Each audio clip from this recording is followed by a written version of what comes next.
Greetings everyone. So in this video we gonna discuss Porphyria's Lover by Robert Browning. ये बहुत ही beautiful pome है and one of the most hit poems of browning. इस video में आपको proper notes मिलेंगे, ऐसे notes मिलेंगे कि आप प्रॉपरली वही आंसर फ्रेम करके एज इट इज़ लर्न करके लिख के आ सकते हो समझ के. ठीक है, बस समझना ज़रूरी है आपके लिए. आपको नोट्स बनाने की ज़रूरत नहीं पड़ेगी. जो भी आंसर मैं आपको प्रोवाइड करूँगी आप एज इट इज़ लिख के आ सकते हो. ठीक है, even for MA English students. ठीक है, आप पढ़ोगे उस आंसर को, आपको पता लगेगा कि इतना ब्यूटिफुली एंड कितना ऑर्गेनाइज्ड मैनर में ये आंसर फ्रेम किया हुआ है. ठीक है, so before jumping into the pome हम थोड़ा ऑथर के बारे में जानेंगे, रॉबर्ट ब्राउनिंग के बारे में जानेंगे. Because most of the times ऐसा होता है पोम के बारे में नहीं, सिर्फ ऑथर के बारे में क्वेश्चन पूछ लेते हैं. एमए इंग्लिश में ऐसा ही होता है. सो कोई भी क्वेश्चन आ जाए हम यही आंसर फ्रेम करके, जो मैंने आप स्क्रीन पर देख रहे हो वही हम रीड करेंगे, समझेंगे. तो ये आप किसी भी रॉबर्ट ब्राउनिंग का कोई भी क्वेश्चन आ जाए तो आप उसमें ये लिख के आ सकते हो और बहुत ब्यूटीफुल और अच्छे मार्क्स आपको आएंगे. ठीक है, बिल्कुल करेक्ट आंसर आपको रीड करते वक्त ही पता चल जाएगा. रॉबर्ट ब्राउनिंग थे, उनको ड्रामेटिक मोनोलॉग का बादशाह कहा जाता था. मतलब वो एक फॉर्म ऑफ पोइट्री लिखते थे, उस फॉर्म को बोलते थे ड्रामेटिक मोनोलॉग. ठीक है, ये इन्होंने इन्वेंट नहीं की थी ड्रामेटिक मोनोलॉग, ये जो फॉर्म है इन्होंने इन्वेंट नहीं की थी. बट इन्होंने इसको इतना ज़्यादा लिखा, इतनी गहराई में इसके गए कि इनको बादशाह बोला जाता है. इससे ऊपर ड्रामेटिक मोनोलॉग नहीं किसी ने लिखी आज तक. ठीक है, रॉबर्ट ब्राउनिंग एक इंसान के इंटीरियर में बहुत इंटरेस्टेड थे. वो चाहते थे जानना कि एक इंसान का दिमाग और दिल कैसे वर्क करता है. उनको इतना मैटर नहीं करता था कि एक इंसान के एक्सटर्नल एक्शंस क्या हैं. ठीक है, वो कहते थे कि एक माइंड और हार्ट ह्यूमन का वो कैसे वर्क करता है. वो कहते हैं उनको मैं खोल के देखना चाहता हूँ कि एक इंसान कैसे वर्क करता है. इसीलिए उन्होंने एक फॉर्म चूज़ की जिसका नाम था ड्रामेटिक मोनोलॉग. ये जो भी हमने रॉबर्ट ब्राउनिंग के बारे में अभी बात की वो सारा ऊपर वाली स्क्रीन में जो पैरा आपको दिख रहा है उसमें सारा एज इट इज़ और बहुत फॉर्मल लैंग्वेज में दिया हुआ है. एज इट इज़ आप इंट्रोडक्शन में बहुत अच्छे से रॉबर्ट ब्राउनिंग को इसी तरह इंट्रोड्यूस करके आ सकते हो. ड्रामेटिक मोनोलॉग क्या होता है अब हम इसके बारे में थोड़ा सा जानेंगे कि हम आंसर अपना बहुत अच्छे तरीके से फ्रेम कर पाएँ. जो मोनोलॉग होता है, mono means one, log means dialogue. जैसे हम बोलते हैं डायलॉग, मतलब दो बंदों के बीच में जो बातचीत है उसे डायलॉग बोलते हैं. एक बंदा जो खुद ही बोल रहा है उसे क्या बोलेंगे, मोनोलॉग. अब जैसे कि नोट्स में लिखा है that the dramatic monologue is essentially a narrative spoken by a single character. It gains added effects and dimensions through the character's comments on his own story and circumstances. अब जो character बोल रहा है वो खुद ही अपनी पास्ट लाइफ के बारे में बताता है, अपनी फीलिंग्स के बारे में बताता है. इवन कि जो अगला बंदा है, जो अगला करेक्टर है, दूसरा करेक्टर, उसके बारे में भी वो खुद ही बताता है, उसकी फीलिंग्स के बारे में भी वो खुद ही बताता है. विच मीन्स ओवरऑल एक ही बंदा बोलता है. That is called dramatic monologue. So यहाँ पे ड्रामेटिक मोनोलॉग को बहुत डिटेल में बताया that the form also gives the poet the opportunity to be technically impersonal like a dramatist. ठीक है, कि वो कुछ पर्सनल भी हो सकता है बट वो फिर भी एक ड्रामेटिस्ट ही रहेगा. एक ड्रामेटिस्ट की फॉर्म में ही वो बहुत कुछ कर सकता है. अब यहाँ पे हम देखेंगे कि ड्रामेटिक मोनोलॉग जो है उसका कितना इम्पोर्टेंस क्या है. यहाँ पे हम रीड कर रही हूँ मैं. The form allow us full scope for character portrayal मतलब चाहे वो एक बंदा बता रहा है, ठीक है, बट फिर भी हमें उसके एक करेक्टर के बारे में पूरी डिटेल मिल रही है कि वो करेक्टर कैसा है. ठीक है, we can almost see the listeners in Browning's dramatic monologues and observe their faces change in expression at the monologue proceeds. ठीक है, वो कह रहे हैं कि जैसे जैसे जो रीडर्स हैं, जो लिसनर्स हैं, वो मोनोलॉग मतलब पोम रीड करते हैं, वैसे वैसे उनके एक्सप्रेशंस चेंज होते हैं. क्यों होते हैं? क्योंकि उनको कुछ करेक्टर के बारे में पता लगता है. मे बी करेक्टर के past life, may be character के साथ कुछ इंसिडेंट हुआ हो, मे बी कुछ ट्रॉमेटिक हुआ हो. ठीक है, ऐसे ऐसे पता लगता है. मतलब we can form a clear idea about the characters of the listeners through the words of speaker. जो स्पीकर बोल रहा है उसके वर्ड से ही हमें करेक्टर के बारे में पता लग जाता है. मे बी करेक्टर खुद ना बताए. कोई भी लिटरेचर के एग्ज़ाम में अच्छे मार्क्स लेने का एक ही तरीका होता है. जिस चीज़ को आप डिफ़ाइन कर रहे हो, एक्सप्लेन कर रहे हो, डिटेल में आंसर लिख रहे हो, उसका एक क्रिटिक डाल के, और उस क्रिटिक ने उस फॉर्म के बारे में या उस बंदे के बारे में या जिस चीज़ के बारे में आप एक्सप्लेन कर रहे हो उसके बारे में क्या बोल रहा है इन इन्वर्टेड कॉमर्स, एग्जैक्ट उसके वर्ड्स जब हम डाल देते हैं ना, that is like icing on the cake in English literature. ठीक है, तो ऐसे ही मैंने एक क्रिटिक का नाम डाला है जिसने ड्रामेटिक मोनोलॉग के बारे में कुछ बोला है। सो T.W. यंग कॉल्स, वो ड्रामेटिक मोनोलॉग को क्या बोलते हैं, T.W. यंग बोलते हैं अ कॉम्प्रहेंसिव सोलिलोक्वी। ठीक है, उसको बोलते हैं अ कॉम्प्रहेंसिव सोलिलोक्वी। सोलिलोक्वी का मतलब भी यही होता है, सोलो मतलब वन, लिक्वी मतलब जो बंदा बोलता हो। जो हम देखते हैं टीवीज़ में भी, जैसे टीवी में एक करेक्टर होता है, वो क्या करता है, खुद ही सोचता होता है, बट बैकग्राउंड में हमें उसकी आवाज़ सुना देता है कि हाँ जी ये सोच रहा है। ठीक है, वो बोलता नहीं है खुद से, वो कुछ भी वर्ड्स नहीं एक्सप्रेस करता, but still we got to know कि वो क्या प्लान कर रहा है। ठीक है, उससे सोलिलोक्वी बोलते हैं। तो आप ये लिख के आ सकते हो, T.W. यंग ने ऐसा बोला था। ठीक है, ये बहुत इम्प्रेसिव वे होता है एक आंसर को प्रेजेंट करने का। ठीक है जी, I am really trying the things which are only important for you people, कि मैं वो ही प्रेजेंट करूँ और वो ही मैं पढ़ा रही हूँ। ठीक है, कुछ एक्स्ट्रा तो कुछ भी नहीं है, बस यही पढ़ के आना है, आपने यही लिख के आना है। So yes, I am reading from the second line. The reader is plunged into the midst of a critical situation in the life of speaker। अब स्पीकर ये नहीं कि अपने बहुत स्टार्टिंग बिगनिंग से अपना करेक्टर रिवील करेगा, नहीं, कोई वो पोजीशन में फंसा है, मतलब उसकी लाइफ में पहले कुछ हो चुका है, अब उसकी कॉन्टिन्यूएशन है जो प्रेजेंट बात हमें राइटर बता रहा है। ठीक है जी, तो रीडर वो इन मिडल से ही शुरू करता है उसकी लाइफ के बारे में जानना, स्पीकर की लाइफ के बारे में जानना, इसलिए उन्होंने वर्ड मिडेस्ट डाला है। ठीक है, आप ये पूरा पैरा डिटेल में लिख सकते हो, इसलिए मैंने पूरा नहीं रीड किया। ये क्रक्स बताइए कि क्रक्स क्या है इस पैरे की। सो आगे है कि the characters reaction in that situation are analysed and has soul revealed. मतलब उस सिचुएशन में फंसा हुआ है, जैसे एक लवर है, उसको उसकी बिलवर्ड ने रिजेक्ट कर दिया, अब वो क्या कर रहा है, उसके एक्शंस हमें वो स्पीकर जो है वो बता रहा है। ठीक है, अपना करेक्टर खुद बता रहा है, तो हम उसके अब एक्शंस क्या है देख रहे हैं, समझ रहे हैं। ठीक है, और उसकी सोल मतलब उसकी आत्मा अब खुल रही है। सो यहाँ पे हम क्रिटिक ऐड करेंगे which is Walter पैटर।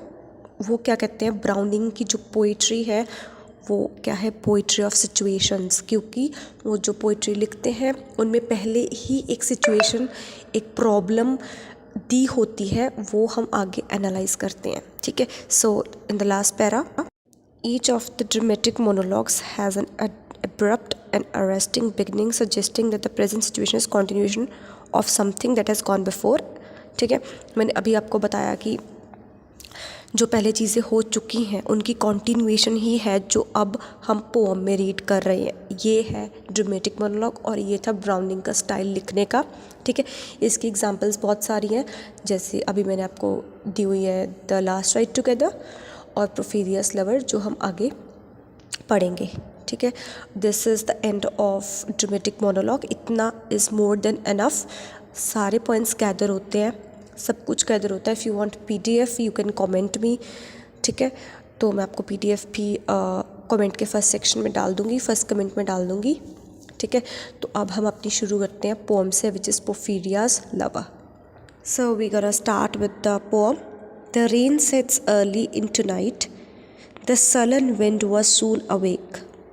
It tore the elm tops down for spite and did its worst to vex the lake। इसका मतलब है कि बहुत ज़्यादा बारिश हो रही थी, बहुत ज़्यादा हवाएं चल रही थी, और एक एलम टॉप एक पेड़ का नाम है, वो जो पेड़ था उसकी जो शाखाएं थी, उसकी जो ब्रांचेस थी वो भी नीचे आ चुकी थी बिकॉज ऑफ द विंड्स। और जो लेक थी उसे भी, वो झील बहुत तंग थी इन हवाओं से और जो पत्ते गिर रहे थे। ठीक है, तो ये बताया कि एटमॉस्फेयर क्या है, सराउंडिंग क्या है, पोएम का उसने एक एटमॉस्फेयर सेट किया है। ठीक है, पोएम का एक टोन सेट की है। ठीक है, तो राइटर ने हमें ये स्टार्टिंग में बताया। Next I read, I listened with the heart fit to break when glided in Porphyria Strait, she shut the cold out and stopped। ठीक है, नीचे मैंने साथ साथ आपको एनोटेशंस दिए, वो अपने साथ साथ पढ़ना। जैसे वेक्स का मतलब पता है चल गया आपको, violently disturb the surface of the lake. ठीक है, यहाँ पे जो पोर्फिरिया का लवर है वो उसके बारे में बोल रहा है।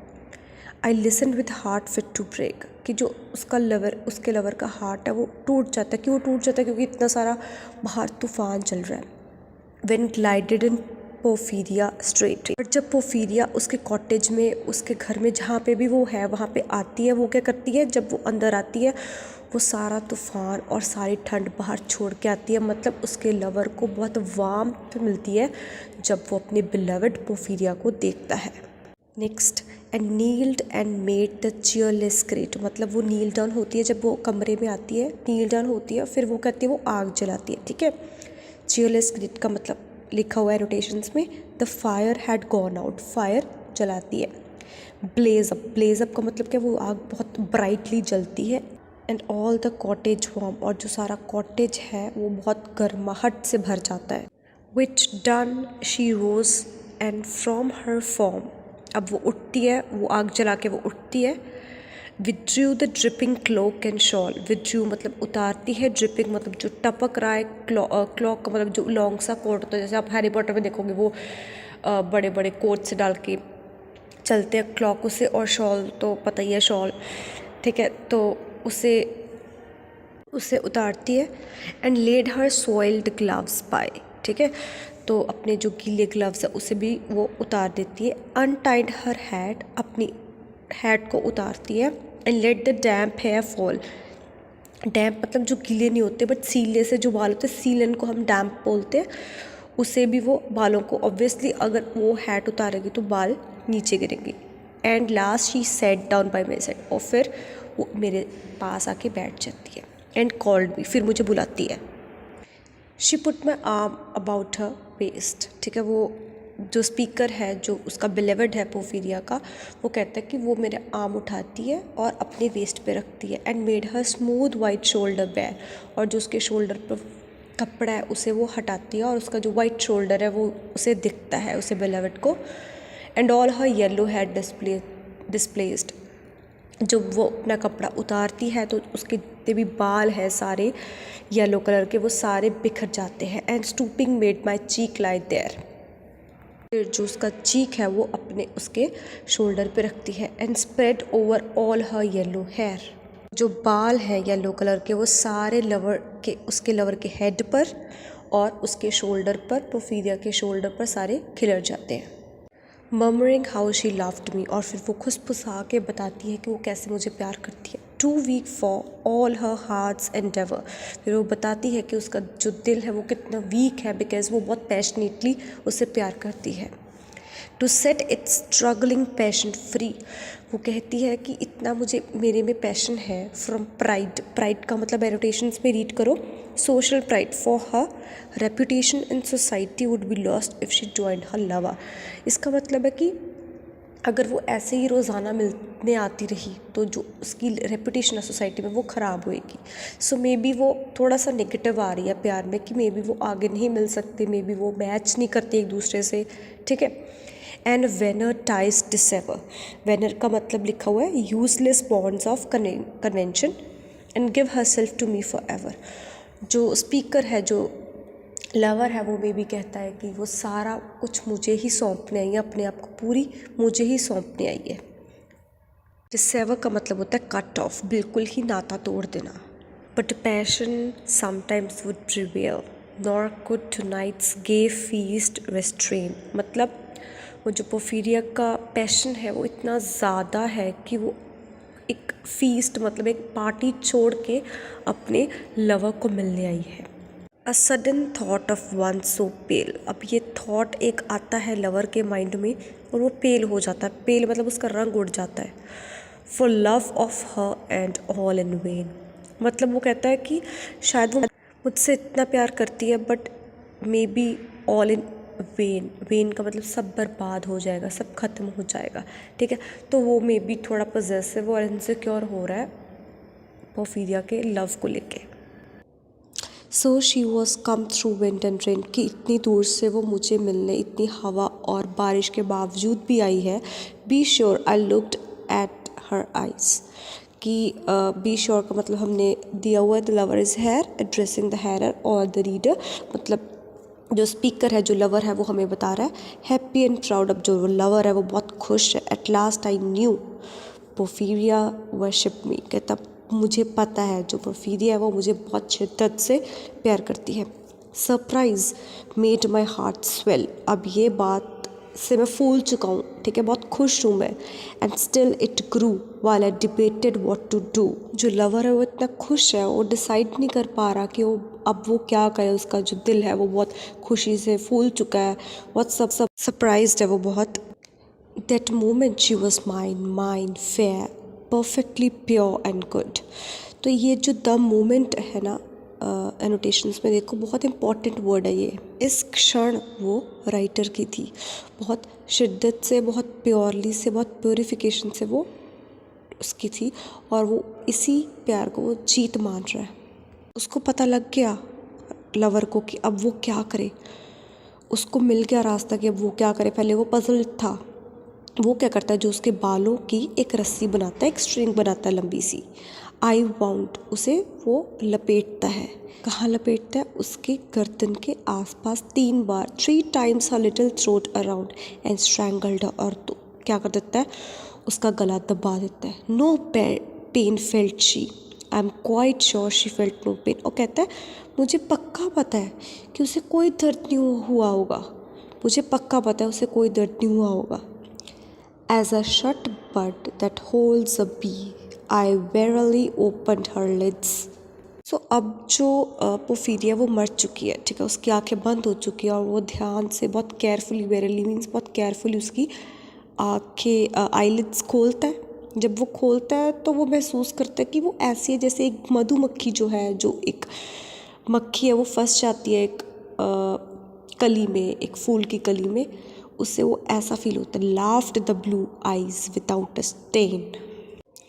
अब ये बात समझने की है कि देखो वो दोनों खुश थे, ठीक है, वो इस मोमेंट को हमेशा अपना बनाना चाहता था, पोर्फिरिया को हमेशा अपना बनाना चाहता था, उसने इस खुश मोमेंट में उसे मार दिया, ठीक है। अब वो उसी नीली आंखों को देख के बहुत खुश हो रहा है, हंस रहा है। And I untied next the dress, अब जो उसने उसको उसके हेयर से वूंड किया था उसको उसने अनटाई कर दिया। About her neck her cheek once more blushed bright beneath my burning skin. So now the cheek of Porphyria is blushing because her lover is kissing her. अब वो समझ रहा है, वो पागल हो चुका बिल्कुल, उसे लग रहा है कि वो किस कर रहा है, और वो जो पोर्फिरिया के ब्लशेस है, चीक्स है, वो ब्लश कर रहे हैं। I propped her head up as before, only this time my shoulder bore. वो उसके सिर को फिर दोबारा से वही उसी जगह पे रखने की कोशिश करता है, बट उसका जो पोर्फिरिया का सिर है वो फिर अपनी लवर के कंधे पे आ जाता है, ठीक है। उसको भी वो पॉजिटिव सेंस में ले रहा है कि अच्छा, मतलब वो मुझसे इतना प्यार करती है कि उसका सिर है वो फिर मेरे शोल्डर पे आके गिर गया। द स्माइलिंग रोजी little head so glad it has its utmost will, वो कहता है इतना खुश सा, रोजी सा, छोटा सा जो उसका सिर है वो फिर कितना खुश है कि दोबारा वो मेरे पास ही आ गया। That all it's scorned at once is fled, and I, its love, am gained instead. So with these lines he means is कि जो भी हमें स्ट्रगल करनी पड़ती ज़िंदा रह के पोर्फिरिया को, हम दोनों के लव के लिए, इकट्ठे रहने के लिए, वो अब पोर्फिरिया को नहीं करनी पड़ेगी, ठीक है। अब हम दोनों इकट्ठे रह सकते हैं, ठीक है। एंड आई इट्स लव, और मैं उसका प्यार हूँ, तो मैंने ये सारा काम कर दिया और बिल्कुल ठीक किया है। पोर्फिरिया's love she guessed not how her darling one wish would be heard. कहता है कि पोर्फिरिया चाहती थी कि वो हमेशा मेरे साथ रहे, और उसकी ये विश मैंने पूरी कर दी है, उसे मार के वो अब हर वक्त मेरे पास रह सकती है। एंड दस वी सिट टुगेदर नाउ, और अब हम हमेशा इकट्ठे बैठे रहेंगे। And all night long we have not stirred, कहता पूरी रात बीत गई है बट फिर भी हम दोनों हिले नहीं, हम बिल्कुल भी नहीं हिले। And yet God has not said a word, और गॉड ने भी कुछ नहीं बोला है कि जो भी एक्शंस थे वो कैसे थे, but everything is in his favour. So yes, we have completed with the poem. So अब हम पोम की थोड़ी एनालिसिस देखेंगे। So this is the first question, mostly पूछा जाता है, अगर नहीं भी पूछा जाता, जब आप पोम एक्सप्लेन करोगे तो ये चीज़ आप ज़रूर ऐड कर सकते हो कि इस पोम में जो लवर था उसने बहुत बेवकूफ़ी की और बहुत पागलपन सा किया अपने लवर को मार के। सो यहाँ पे क्वेश्चन बनता है, question of insanity, why did the lover murder his beloved. This is the baffling question. Baffling means बहुत कंफ्यूजिंग क्वेश्चन है। There is no provocation, Porphyria has admitted her love and situation had made the lover happy and proud and yet he kills her. कहते हैं कि वो situation इतनी प्यारी थी और लवर इतना खुश भी था, फिर भी उसने उसको मार दिया। Some critics feel that the lover was insane. कुछ फील करते हैं, कुछ क्रिटिक्स बोलते हैं कि ये पागल था। ठीक है, they apparently support this view with the fact that Browning first included the poem under the title madhouse cells. क्योंकि पहले ये पोम जो पब्लिश हुई थी वो एक टाइटल के अंदर हुई थी। So, there is a systematic logic in his narrative as well as shocking calmness. Of course, it can be the extreme insanity of the insane. ये थोड़ा सा लॉजिकल मैनर क्वेश्चन है, अगर इस पे आता तो आप लिख सकते हो, नहीं तो फर्स्ट 4 लाइन्स इज़ इनफ अगर आपने खुद से इंक्लूड करना है। ठीक है, सो ये आगे ही इंसेनिटी वाला क्वेश्चन का आगे थोड़ा इलॉन्गेशन है। Another explanation is that lover murders her for her soul's salvation even though he risks damnation himself. वो कहता है कि वो चाहता था जो पोफिरिया की सोल है वो बच जाए, वो कुछ गलत काम ना करे, वो बच जाए, चाहे वो फिर जो जिसने मारा है, जो स्पीकर है, वो चाहे हेल में चल जाए, बट उसकी लवर जो है वो हेवन में चल जाए। She is at the moment sublimated and purified by the fire of pure love. ठीक है, ये सारा आप रीड कर सकते हो, स्क्रीनशॉट ले सकते हो, लिख लेना खुद से एज इट इज़। ये लिख के आओगे तो you will get definitely good marks. ठीक है, सो ये ही बेस्ट आंसर रहेगा जब आप स्टोरी को एक्सप्लेन करें, क्योंकि साथ साथ मेनली जो स्पीकर ही है वो हमारा मेन कैरेक्टर है, तो उसके बारे में ही ये सारी एक्सप्लेनेशन है। तो this is the analysis of the poem. ठीक है, तो ये जैसे लास्ट लाइन, लास्ट पैरा में लिखा हुआ है, the last line of the poem and yet God has not said a word is mysterious. ऐसे लाइनें आप कोट करके आओगे ना, जब टेक्स्ट के बीच में से जब आप लाइन्स कोट करके आओगे तो वो बहुत अच्छा इंप्रेशन डालता है। इन्वर्टेड कॉमर्स में you can use the alternative pen, I mean if you are writing with the blue pen तो ये कोटेशन जो ब्लैक पेन से लिख के आओगे तो अच्छा इंप्रेशन बनता है। कोई भी टेक्स्ट पढ़ते हैं, इधर अ नॉवल और अ पोम, स्टाइल के बारे में लिखना बहुत ज़रूरी होता है। The language of the poem is entirely free of obscurity. The opening lines are beautifully evocative of a fierce and malicious natural force. Rain and storm are personified as agent of destruction. वो कह रहे हैं कि बहुत beautifully इन्होंने बताया है, क्योंकि इन्होंने नेचुरल एलिमेंट्स लिए हैं, रेन और स्टॉर्म को लिया है बताने के लिए कि जो मूड है पोम का, जो टोन है पोम की, वो बहुत ज़्यादा ही नेगेटिव है, गुस्से में है या कुछ नेगेटिव हो रहा है। ठीक है, तो आगे ये सारा आप पढ़ लेना। स्टाइल के बारे में जितना डिटेल में लिख सकते हो लिख के आ जाना, क्योंकि स्टाइल किसी भी चीज़ के बारे में बताना वो उसकी मीनिंग को बहुत ज़्यादा ऐड करता है। ठीक है, so the cold bleakness of the opening lines contrast vividly with the warm cosiness implied in the next few lines. कहते हैं कि जो कोल्डनेस स्टार्टिंग में स्टार्टिंग की एक्सट्रैक्ट में बताई है वो आगे जाके वार्म तो बन जाती है जब वो आग जलाती है। ठीक है, so the cottage and the lover's heart gain warmth with the entrance of Porphyria, who shuts the door and kindles the fire at the cheerless grate. Kindles मतलब जलाना, ये हम सब पढ़ चुके हैं। Her actions as he sits by her lover, placing his arm round her waist and drawing down his head to rest on her bare shoulders, speak of intense passion and tender love. देखो, जब हम सिर्फ style ही लिखेंगे ना pome का, तो style लिखते लिखते ही हम पोएम के मीनिंग के भी, पोएम की समरी एनालिसिस सब कर देंगे। सो बेटर होता है कि हमेशा स्टाइल ज़रूर याद करके जाओ।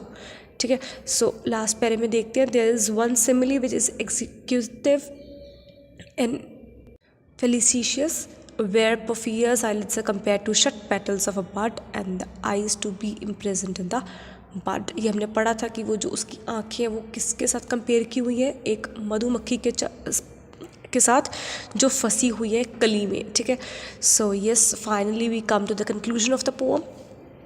अगर तो मोस्टली एग्ज़ाम्स में टाइम नहीं होता कि ये हम कंक्लूड करें, but we should all conclude our answers. Yes, conclusion बहुत इंपॉर्टेंट है। ठीक है, सो रीड कर लेना इसे भी। सो या with this I am gonna call it for today.